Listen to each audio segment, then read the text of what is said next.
Innal hamdalillah nahmaduhu wa nasta'inuhu wa nastaghfiruh wa na'udzu billahi min shururi anfusina wa min sayyiati a'malina. May yahdihillahu fala mudilla lahu wa may yudlil fala hadiya lahu. Asyhadu an la ilaha illallah wahdahu la syarika lahu wa asyhadu anna Muhammadan 'abduhu wa rasuluh sallallahu alaihi wa ala alihi wa ashabihi wa man tabi'ahum bi ihsan ila yaumiddin, amma ba'd. Kaum muslimin jemaah salat maghrib rahimani wa rahimakumullah. Alhamdulillah, pada malam hari ini kita melanjutkan kajian kitab Al-Arba'in An-Nawawiyah, hadits-hadits pilihan yang dikumpulkan oleh Al-Imam An-Nawawi. Nama beliau adalah Abu Zakaria Yahya ibn Syaraf Syafi'i rahimahullah. Beliau termasuk dari ulama Syafi'i yang membesarkan dan mengumpulkan fikih dalam madhab Al-Imam Asy-Syafi'i rahimahullah. Beliau punya warisan yang banyak dalam madhab Imam Syafi'i. Beliau punya tulisan Al-Majmu' Syarah Al-Muhadzab. Hanya saja beliau meninggal muda dan tidak beliau sempurnakan sampai selesai. Tidak beliau sempurnakan sampai selesai. Dan beliau punya tulisan yang juga yang menjadi warisan kaum muslimin, yaitu Al-Minhaj Syarah Sahih Muslim. Kalau itu beliau selesaikan Syarah Sahih Muslim. Di antara yang beliau tinggalkan buku yang kita baca ya, dan dipakai oleh kaum muslimin secara turun-temurun bersamaan dengan kitab Riyadhus Shalihin yang lebih luas lagi daripada buku yang kita baca ini. Pada malam hari ini kita akan baca hadis ke-35 dari 42 hadis yang beliau kumpulkan di sini. Di hadis ke-35 ini mungkin kita akan mengambilnya 2 atau 3 kali pertemuan karena hadisnya panjang dan ada poin-poin tersendiri dari setiap paragraf yang diucapkan oleh Nabi kita Muhammad sallallahu alaihi wa ala alihi wasallam. Kita baca dulu hadisnya, baru kita lihat penjelasan dari para ulama kita dalam hadis ini. Kata beliau rahimahullah, an Abi Hurairah radhiyallahu anhu qala Rasulullah sallallahu alaihi wa alihi wasallam, la tahasadu wala tanajasu wala tabaghadu wala tadabaru wala yabi ba'dukum ala bai'i ba'd wa kunu ibadallahi ikhwana. Al muslim akhul muslim la yadlimu wala yakhdhulu wala yakdzibuhu wala yahkiru. At-taqwa hahuna wa yushiru ila sadrihi thalatha marratin bihasabi imri'in minasyarr ay yahkira akhahul muslim. Kullul muslim 'alal muslim haram damuhu wa maluhu wa irduh. Rawahu Muslim. Ini hadis riwayat Imam Muslim rahimahullah. Kata beliau dari Abu Hurairah radhiyallahu taala anhu, beliau berkata, Rasulullah sallallahu alaihi wasallam bersabda, la tahasad, jangan kalian saling hasad. Wala tanajasu, jangan kalian saling melakukan najas. Nanti kita akan jelaskan ini. Wala tabaghadu, jangan kalian saling membenci. Wala tadabaru, jangan kalian saling membelakangi, menjauhi. Wala yabi ba'dukum ala bai'i ba'd, janganlah sebagian kalian menjual atau membeli atas jualan atau belian saudaranya. Wa kunu ibadallahi ikhwana, jadilah hamba-hamba Allah yang bersaudara. Al-muslim, seorang muslim itu akhul muslim, saudaranya muslim yang lain. La yadlimu, namanya saudara, tidak boleh dia mendoliminya. Wala yakhdhulu, tidak boleh dia menghinanya. Wala yakdzibuhu, tidak boleh dia mendustakannya.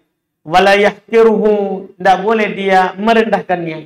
At-taqwa hahuna, takwa itu di sini dan beliau tunjuk ke dadanya 3 kali. Kemudian Nabi berkata, cukup seorang itu dikatakan sebagai orang yang buruk. Ayah kira akhahul muslim. Kalau dia menghinakan saudaranya semuslim. Kullul muslim alal muslim haram. Setiap muslim terhadap muslim yang lain itu haram. Damuhu, yaitu darahnya. Wa maluhu, hartanya. Wa irduhu, dan kehormatannya. Ini hadis ya adalah hadis yang sangat mulia untuk kita sebagai seorang muslim dalam kehidupan sesama muslim. Yang pertama, Nabi SAW katakan, la tahasadu. Jangan kalian saling hasad.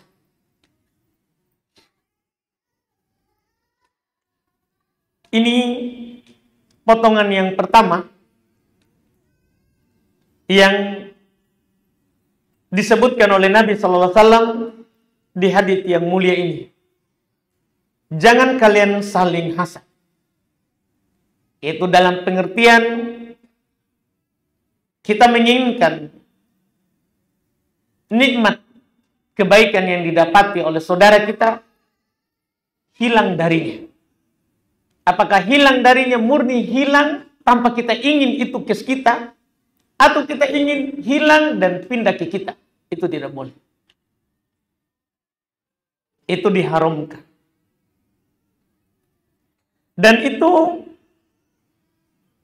akan membinasakan kita. Diriwayatkan oleh Abdullah bin Umar bahwa Iblis berkata kepada Nabi Nuh alaihissalatu wassalam, Nabi yang sangat panjang umur dan waktunya berdakwah kepada kaumnya. Dia berdakwah kepada kaumnya secara sembunyi dan terang-terangan itu hampir 1000 tahun. 1000 kurang 50. Yaitu 950 tahun dia berdakwah kepada kaumnya. Iya. Tapi tidak ada menjawab dari kaumnya kecuali sedikit. Hanya yang naik ke perahu, bukan sekampung. Sedikit yang dimuat oleh perahu Nabi Nuh itu. Iblis berkata kepada Nabi Nuh, karena iblis juga binasa karena ini penyakit. Dikekalkan dalam neraka karena ini penyakit. Dia berkata kepada Nuh, itnatan bihima halku bani Ad. Ada 2 penyakit yang 2 penyakit itu akan membinasakan keturunan Adam. Dia berkata yang pertama al-hasadu, saling hasad. Bil hasadi lu'intu, dia katakan begitu. Dengan hasad inilah saya dilaknat. Dia ngomong, dia bicara seperti itu. Karena hasad inilah saya dilaknat. Dijauhkan dari rahmat Allah. Kita tahu bersamalah ketika Allah Subhanahu wa taala menciptakan Nabi Adam dari tanah. Iblis diciptakan dari api, malaikat diciptakan dari cahaya. Tapi yang dimuliakan itu Adam. Allah mengajarkan kepada Adam nama segala sesuatu. Allah mengajarkan kepada Nabi Adam ilmu. Ya, ilmu. Dan Allah perintahkan kepada malaikat termasuk juga iblis yang Allah ciptakan dari api untuk sujud kepada Adam. Untuk sujud kepada Adam. Tapi iblis adalah tidak mau sujud. Kata Allah, wa idqulna lil malaikati isjudu li Adama. Ingatlah ketika kami berkata kepada malaikat, sujudlah kepada Adam. Fasajadu, maka mereka pun semuanya sujud. Siapa yang dikecualikan? Illa iblis. Kecuali yang namanya iblis. Aba wastakbar. Dia tidak mau dan sombong. Dan di ayat yang lain, dia hasad ternyata. Dia bilang, saya diciptakan dari api. Saya lebih baik darinya. Kok saya harus sujud kepadanya? Hasad terhadap kemuliaan dan keutamaan yang Allah Subhanahu wa Ta'ala berikan kepada Adam. Maka dia bilang di sini sekarang di Nabi Nuh, wabil hasadilu intum. Dengan hasadlah, karena sebab hasad saya dilaknat. Saya merasa lebih baik daripada Adam. Kenapa harus saya sujud kepadanya? Wa ju'iltu syaitanan rajiman. Dan saya dijadikan setan yang rojim, terkutuk. Gara-gara itu. Gara-gara hasad. Maka ini dia bilang ke Nabi Nuh. Ini yang pertama yang membinasakan. Hasad. Yang kedua, al-hirsu.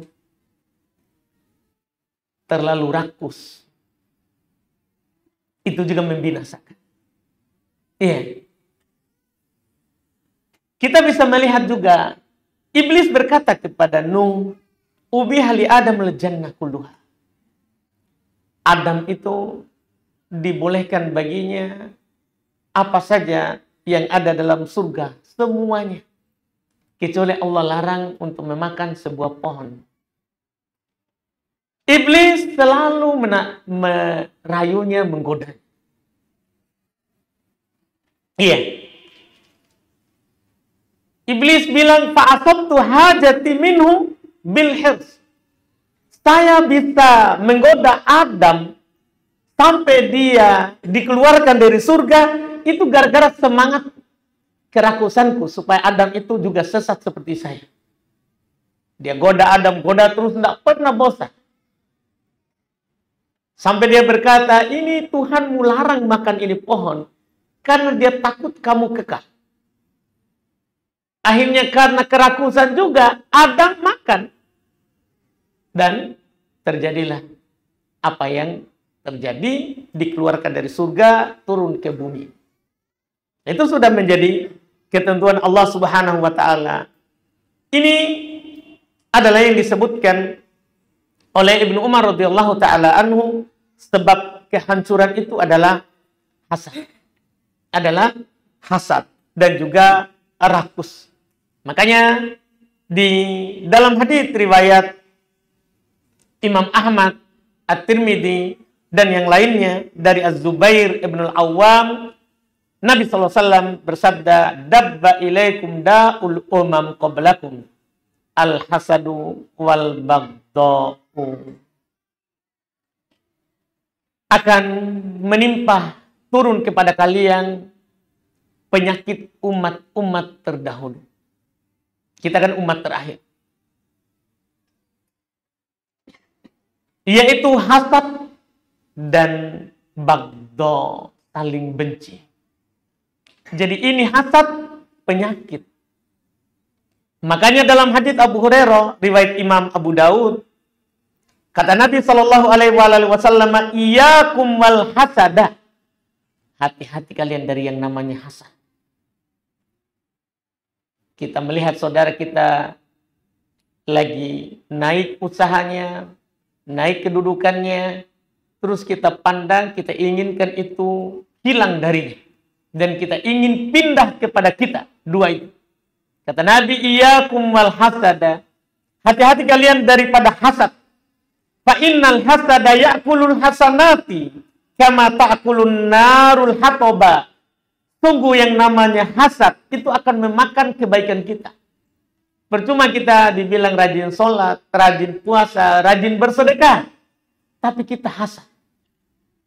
Itu akan memakan kebaikan-kebaikan kita, sebagaimana api itu memakan kayu yang menjadi bahan bakarnya dia. Ini yang disebutkan. Iya, makanya ini adalah menjadi peringatan Nabi Shallallahu Alaihi Wasallam kepada kita. Bedakan juga dengan cemburu. Kalau ini hasad yang terpuji, kita melihat orang ya baik, dan kita ingin juga kita cemburu kepada orang itu, ingin juga melakukan seperti yang dia lakukan, tanpa menginginkan nikmat itu hilang darinya. Kalau ini terpuji. Nah, ini bentuk ketiga. Karena bentuk pertama, kita ingin nikmat itu hilang dari teman kita. Bentuk kedua, kita ingin nikmat itu hilang berpindah ke kita. Bentuk ketiga, kita hanya ingin seperti dia, tanpa menginginkan nikmat itu hilang darinya. Kalau ini namanya al-ghibthah. Ya, hasad tapi terpuji. Kata Nabi SAW, la hasada illa fitnatain. Tidak ada hasad yang terpuji kecuali pada dua perkara. Pada dua orang. Rajulun atahullahu malan. Hasad kepada seorang yang diberikan oleh Allah harta. Wa huwa yunfiquhu ana al-laili wa ana an-nahar. Kemudian dia infakkan sepanjang malam dan siang. Ini tidak apa-apa kita hasad kepadanya. Kita ingin juga seperti itu. Iya. Yang kedua, warajulun atahullahul Qur'an. Ada seorang diberikan oleh Allah Al-Qur'an. Bahwa yakumu bihi ana al-lail wa ana in-nahar. Dia mengamalkan Al-Qur'an itu di malam dan siang. Ini disebut oleh para ulama sebagai hasad yang terpuji, yaitu kita cemburu kepada orang yang melakukan kebaikan. Kita ingin juga melakukan apa yang dia lakukan. Kalau ini bagus, inilah yang mendorong kita nanti untuk berlomba-lomba dalam beramal. Dan ini yang terjadi di tengah para sahabat. Para sahabat yang miskin cemburu terhadap para sahabat yang kaya. Mereka bersedekah, mereka bisa berhaji. Sehingga mereka datang kepada Rasulullah, apa yang harus kami lakukan? Nabi ajarkan kepada mereka perbuatan yang bisa mereka lakukan juga seperti itu. Ketika mereka datang lagi mengeluh, para sahabat juga yang kaya melakukan apa yang dilakukan oleh kami. Kata Nabi, itu adalah keutamaan Allah.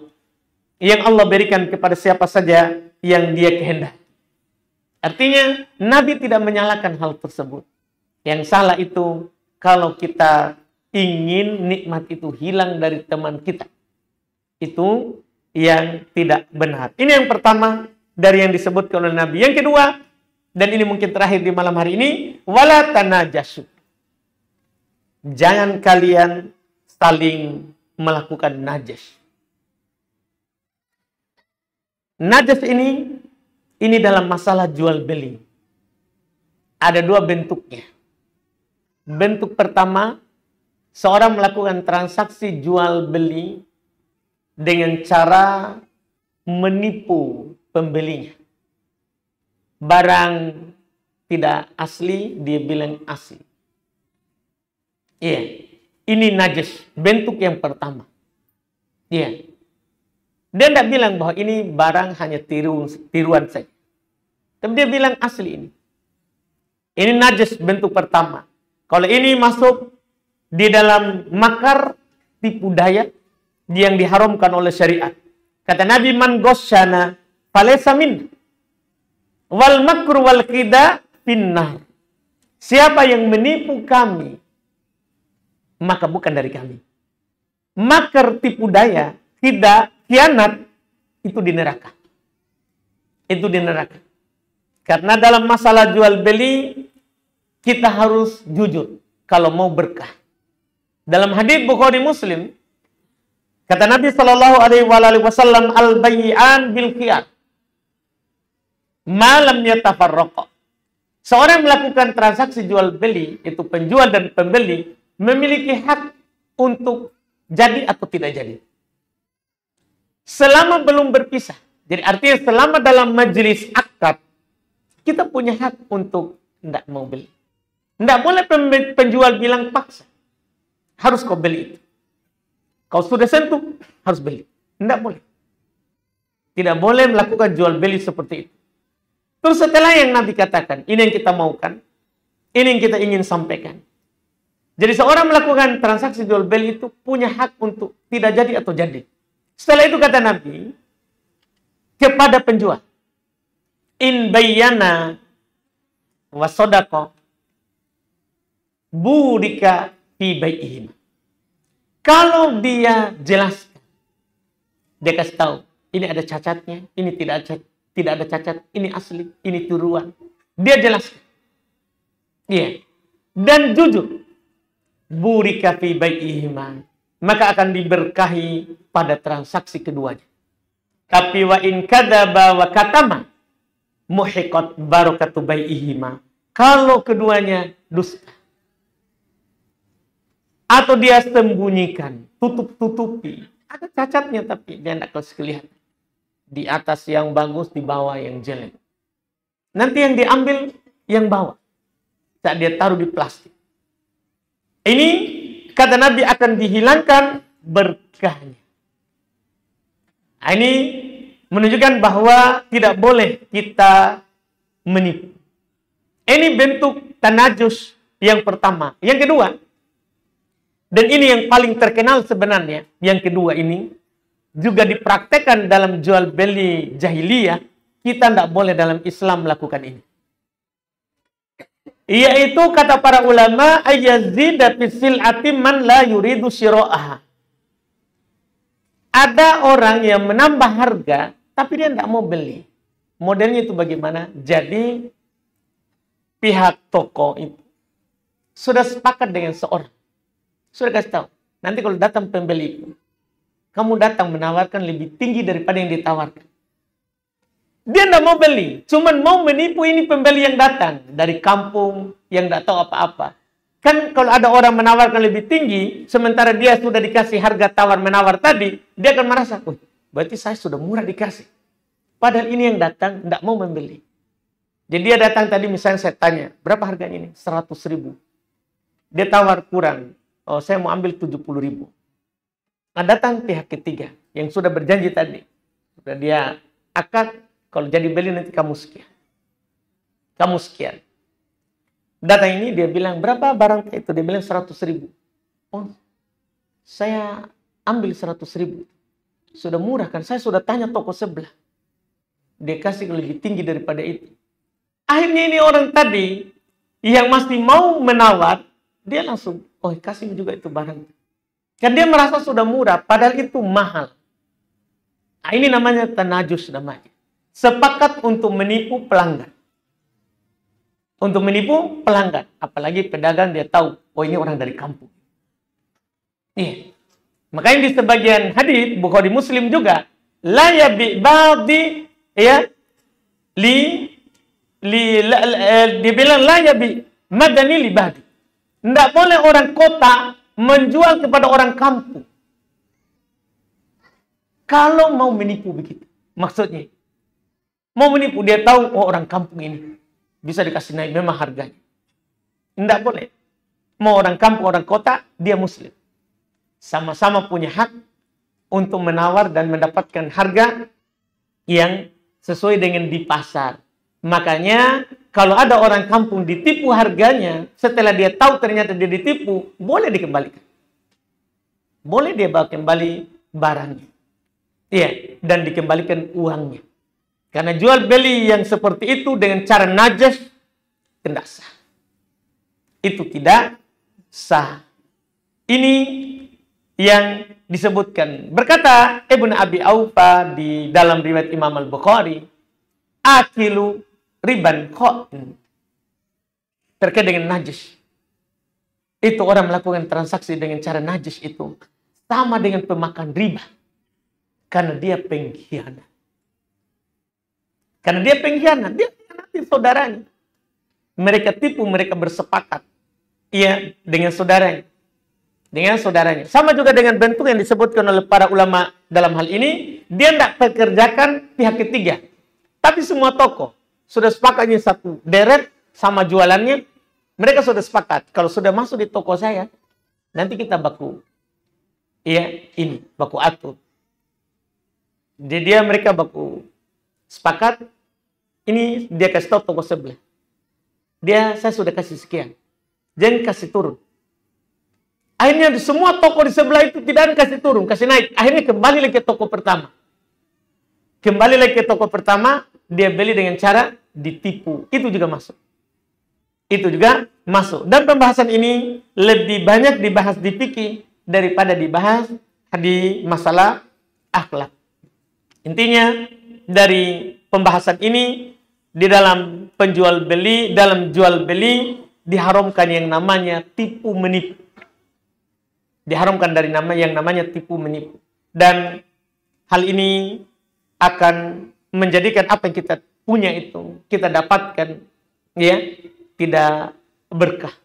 Tidak berkah. Ini dua lafaz, nanti baru kita lanjut lagi lafaz berikutnya yang la tabaghadu wa la tadabaru. Karena dua juga itu, dua lafaz itu panjang lagi. Ya, pembahasannya tidak cukup waktu kalau kita lanjutkan. Kita cukupkan dulu, alhamdulillah. Silakan, Pak. Jual beli atau sewa menyewa, karena jangan sampai kita dinilai menipu. Contohnya misalnya Warida itu punya mobil, dia menyewakan mobilnya katakanlah 500.000 per hari. Saya sudah bilang sama beliau, saya mau sewa itu mobil dengan harga saya. Lalu beliau mengatakan, oke. Lalu datang si D, ini orang bule. Saya jual harga itu $. Karena saya bilang sama dia, kalau mau sewa $50. Kalau $50 itu kali 16.000 jelas 900.000. Saya untung apa tuh? Pertanyaan saya, apakah saya menipu dia atau bagaimana? Menipu siapa? Bule. Bule. Ya. Enggak, pertama kita harus sepakat dulu dengan yang punya mobil. Ya kan, kita sepakat dulu, boleh gak saya kasih naik harga dari hargamu? Bukan bulenya dulu dibahas, tapi ini saudara. Kan ini kita akad, dia punya mobil, kita mau sewakan ke orang. Berarti kan kita wakilnya yang punya mobil. Anda boleh kita kasih naik harga sebagai wakil tanpa persetujuan yang punya mobil. Jadi jangan urus masalah bulenya. Karena kalau ini sepakat, tidak ada masalah dengan pihak yang mau menyewa berikut. Seperti itu. Tapi tanpa ditahu oleh ini, bahaya. Tidak boleh kita pakai itu uang keuntungan.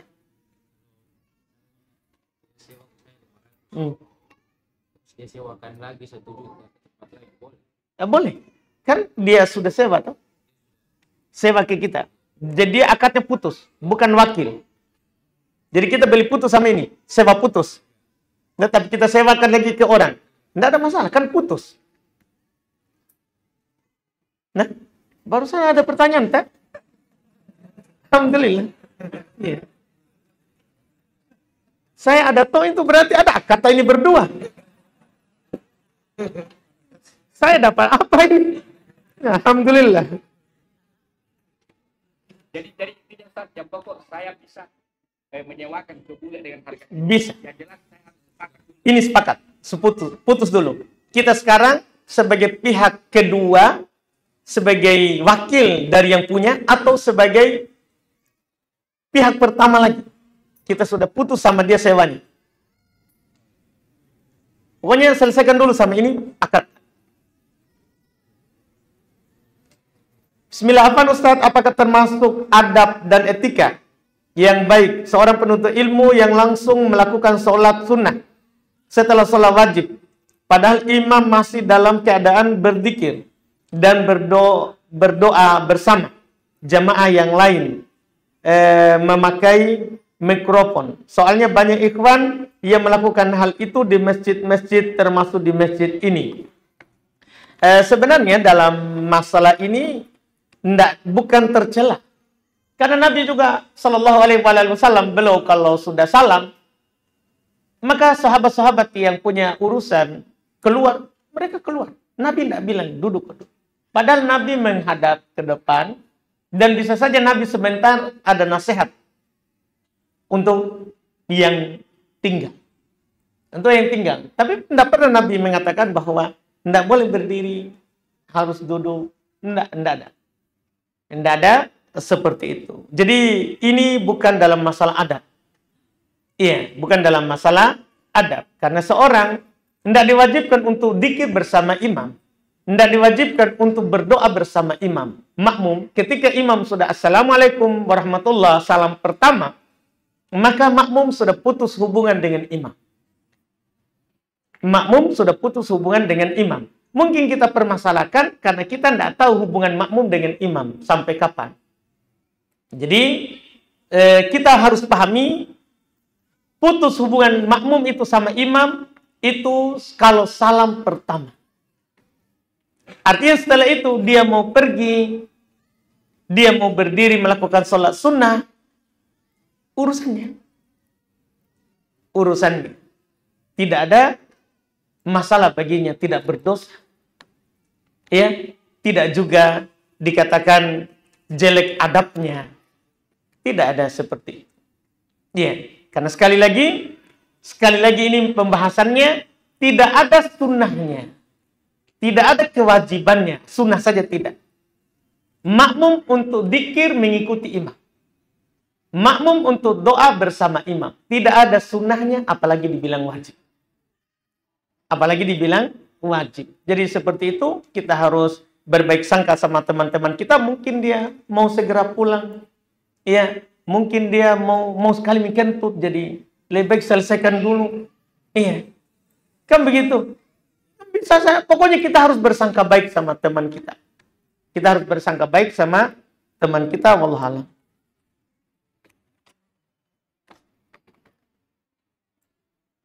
Apa Ustaz, jika saya berselisih dengan ikhwa, apakah saya bisa memblokir ikhwa tersebut di WA dan di Facebook? Jika saya berselisih dengan ikhwan dan saya belum tentu berada di posisi yang benar, apakah saya bisa menceritakan sebab perselisihan saya dengan ikhwan yang lain dengan maksud agar ikhwan yang lain menghindari ikhwan tersebut? Pertama, kalau memblokir WA dan Facebook ini tergantung dulu ya, kita berselisih ini masalah apa? Masalahnya masalah apa? Kalau masalah tentang agama, maka seorang cukup menegakkan hujah. Kalau menurut dia yang benar, yang dia pegang, cukup sampaikan dalilnya. Kalau teman tak terima, alhamdulillah. Kalau tidak perlu kita blokir WA Facebooknya. Tidak perlu. Iya. Kalau masalah agama. Iya. Kecuali ada satu posisi, kalau kita tidak blokir, kita tidak menjauhi, membahayakan agama kita, tidak ada masalah. Kan itu untuk menjaga agama, dibolehkan. Untuk menjaga agama, dibolehkan. Adapun masalah dunia, boleh sampai 3 hari. Kan tidak boleh seorang itu memblokir temannya lebih dari 3 hari dalam perkara dunia. Yang paling baik di antara keduanya adalah yang duluan salam. Duluan menegur. Masalah dunia kita tidak perlu perbesar. Karena kita semua akan meninggalkan dunia ini. Tidak perlu kita perbesar. Iya. Itu hanya masalah yang ya kita kadang muncul karena ada hawa nafsu. Kadang muncul karena ada saling hasad, saling iri. Itu tidak boleh dibiarkan. Tidak boleh kita bantu setan dalam hal tersebut. Tidak perlu kita blokir. Dan tidak perlu kita ceritakan ke ikhwan yang lain. Kecuali memang membahayakan banyak orang. Kalau ada teman kita anggap jelek akhlaknya dan membahayakan banyak orang, boleh kita ceritakan supaya orang tidak tertipu dengannya. Tapi kalau orang itu tidak membahayakan orang banyak, tidak perlu kita ceritakan. Karena menceritakan teman itu kan namanya namimah, ghibah. Iya, itu tidak dibolehkan kecuali memang membahayakan orang banyak. Wallahu a'lam.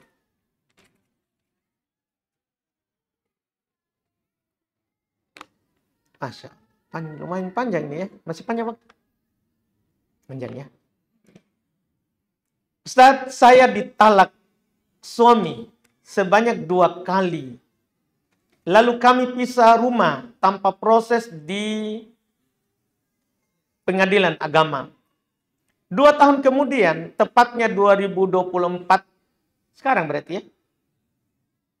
Kami rujuk dan menikah kembali secara syariat Islam. Imam, wali, saksi, dan mahar. Selang sebulan, saya baru mengetahui jika suami saya selama 2 tahun lalu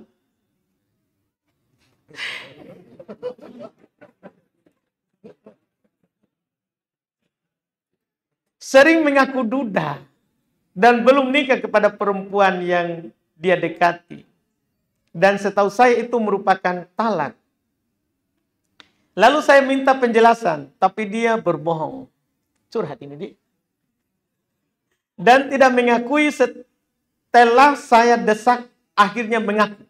Dengan alasan karena sudah pisah rumah. Akhirnya saya pamit izin pulang ke rumah orang tua. Karena takut pernikahan kami tidak sah. Pertanyaan saya, Ustaz, apakah itu sudah masuk talak 3? Karena sering diulang-ulang mengatakan duda atau belum menikah.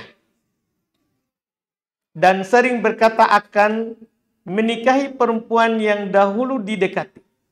Kedua, apakah saya berdosa meninggalkan suami karena takut jika benar sudah talak 3, jatuhnya kami zina. Mohon penjelasan Ustaz. Baik.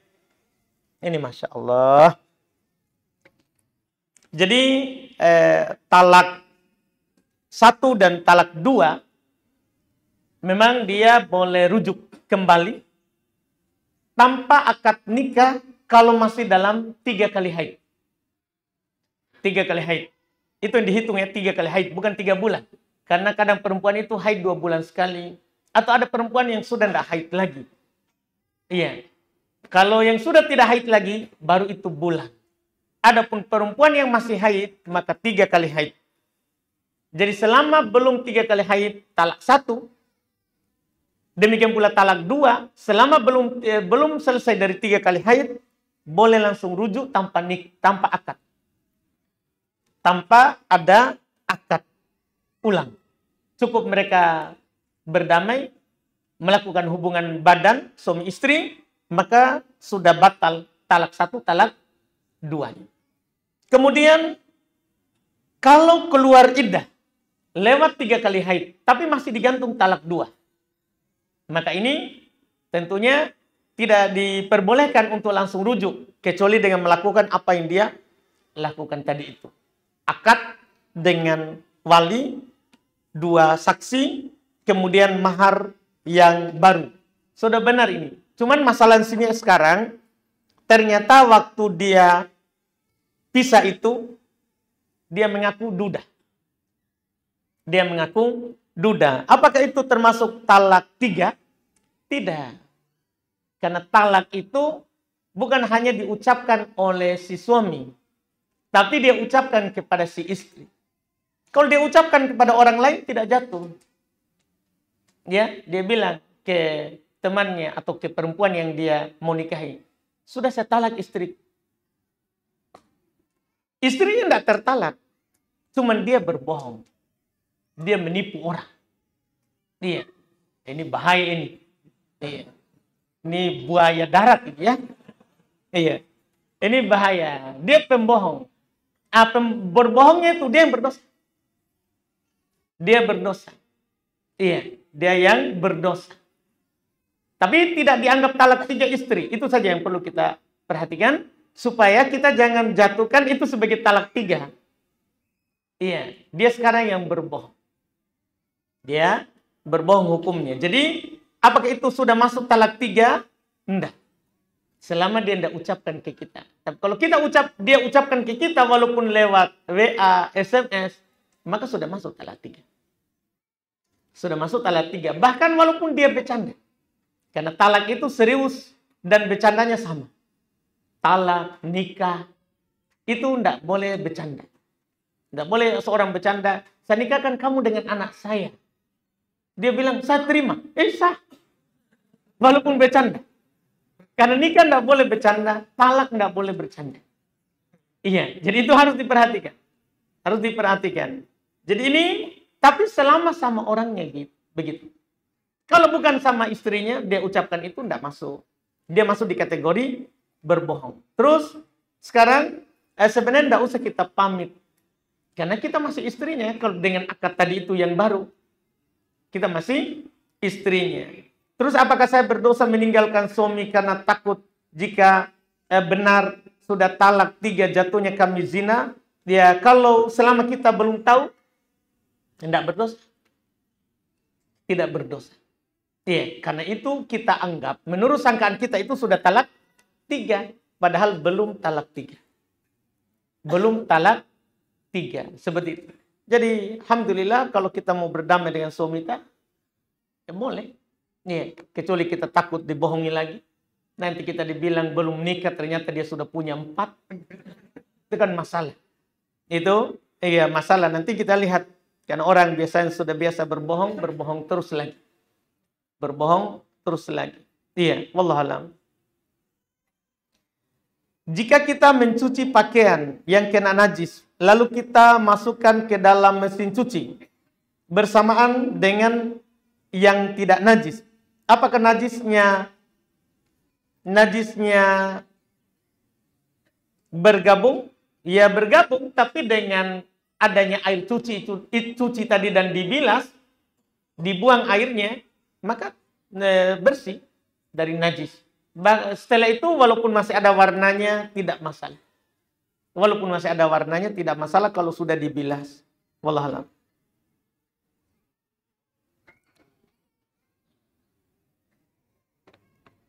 Apa ini?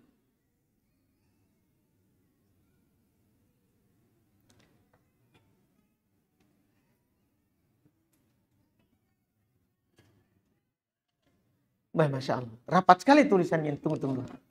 Sebentar baru kita baca ini. Bagaimana pendapat Ustadz mengenai seorang yang memiliki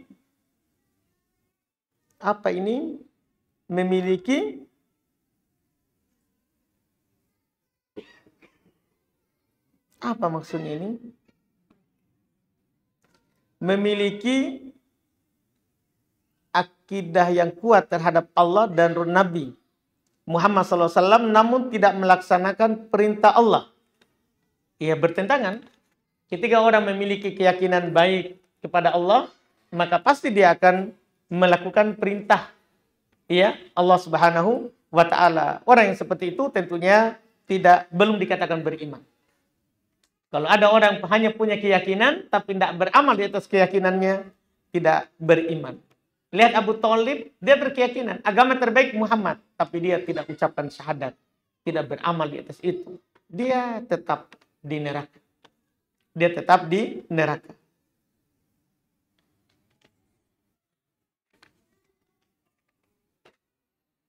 Apa hukumnya kencing sambil berdiri?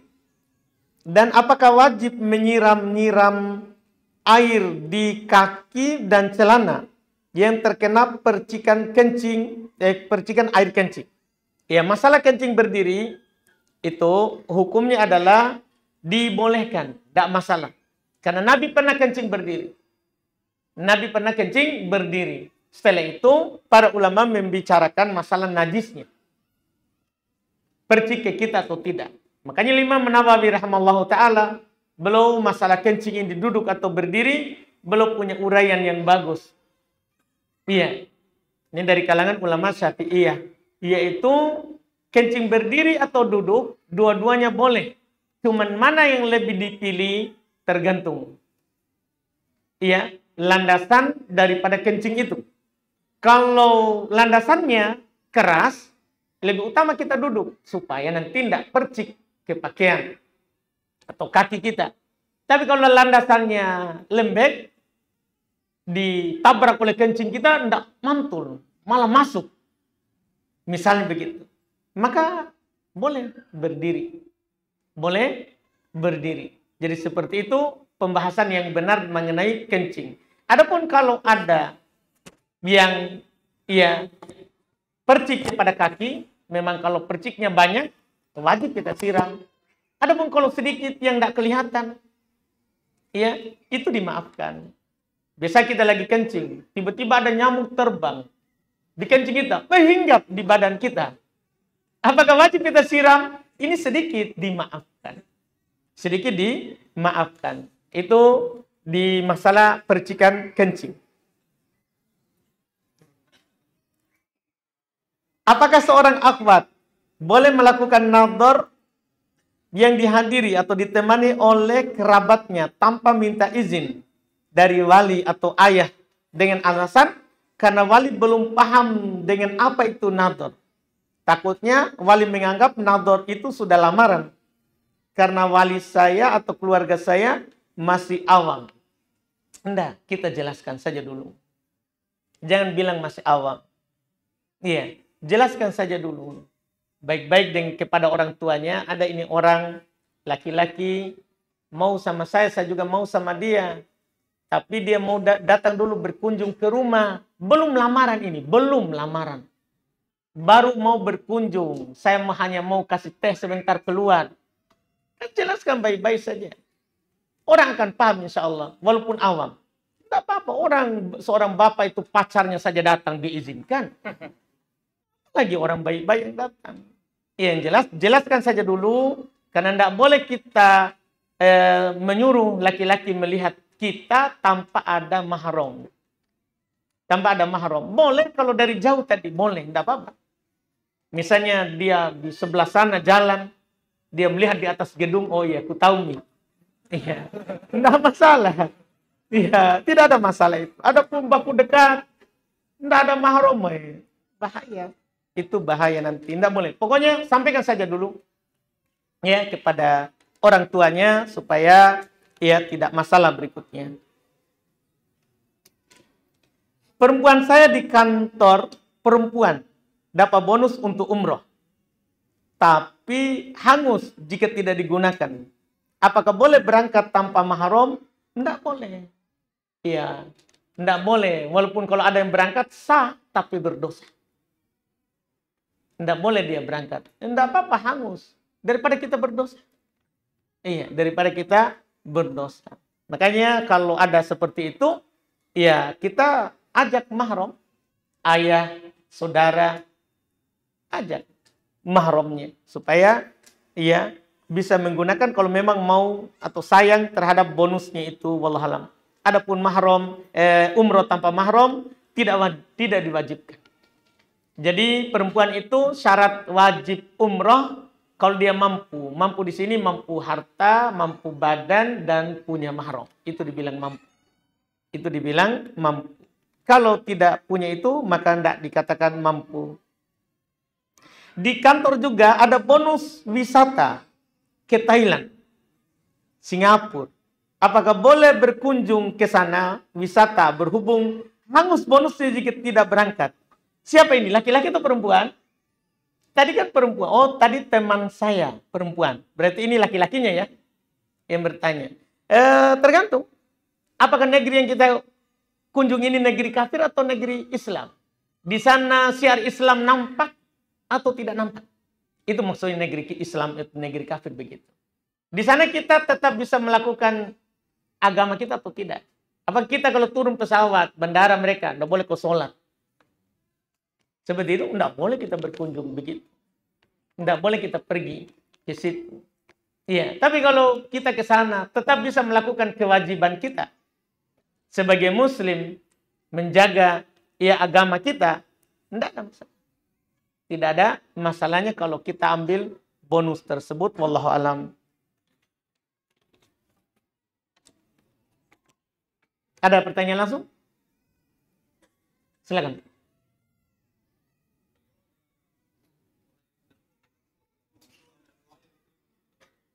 Orang yang tidak mengerjakan sholat 5 waktu, apakah doanya diterima atau tidak? Kenapa dia tidak sholat? Malas. Baik. Itu perlu dulu ditahu. Karena beda itu hukum orang sholat karena mengingkari kewajiban sholat dan orang tidak sholat karena malas. Kalau tidak sholat karena mengingkari kewajiban, dia bilang tidak wajib bagi saya sholat. Sudah gugur kewajiban. Kafir. Kafir. Tidak diterima doanya. Tidak diterima amalannya. Kalau tidak sholat karena malas dan terus-menerus dia tinggalkan, para ulama mayoritas mengatakan, madhab 4 mengatakan belum kafir. tapi dia telah jatuh dalam dosa besar, lebih besar daripada zina, mencuri, kan ini rukun Islam. Cuman belum kafir. Ya kalau belum kafir ya diterima amalan lain. Diterima amalan lainnya. Walaupun di sana ada juga ulama mengatakan dia telah kafir. Jelas menakutkan orang yang meninggalkan sholat. Bismillah. Terkait safar ke Bantaeng baru-baru ini Ustaz. Saat sedang safar dan kita singgah di masjid seperti di TA kemarin. Apakah sholat dikosor atau mengikuti mukim sholatnya? Karena saya dengar dari teman kalau ada adzan terdengar dan kita di masjid lebih didahulukan dipenuhi sholat berjamaah dengan mukim. Iya, kalau kita saat itu belum sholat, kita ikut mukim. Artinya sekarang ada adzan duhur. Mukim lagi adzan. Kita belum sholat duhur, kita ikut mukim. Sholat 4 rakaat seperti mukim. Setelah itu kita bangkit jamak qashar. Nanti adzan asar berkumandang, kita tidak wajib sholat karena kita sudah sholat. Kita sudah sholat. Tidak boleh kita sengaja berdiri sholat asar dalam keadaan kita sudah sholat asar. Berarti 6 sholat kita. Dan itu tidak dibolehkan. Seperti itu. Iya. Wallahualam. Kita cukupkan. Alhamdulillah. Subhanallah hamdik. Asyhadu an la ilaha illa anta astaghfiruka wa atubu ilaik. Assalamualaikum warahmatullahi wabarakatuh.